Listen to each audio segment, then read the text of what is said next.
Welcome back to Action Hobbies. Today I'm here to show you how to take the top slide of an ICS BLE XAE series of pistol.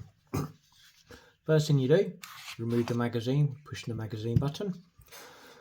This is the slide release on the slide, so cock it back until this recess is level with the front and the slide comes off.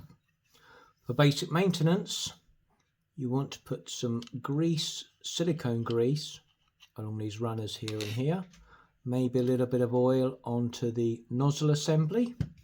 And then to reassemble, you slide it back on, go all the way back, release, and it's done.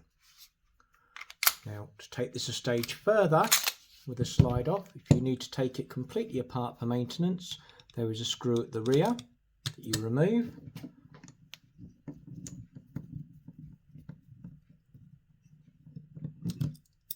Screw out, take the spring guide off, which normally you would take off first. Pull the barrel forwards and out, and then you are left with a very easy stripped down upper receiver. Spring. When we're installing, you must make sure the spring is in this way on the upside. Install it straight in, and reassemble is the same as disassembly. And that's it. Hope you had a good viewing.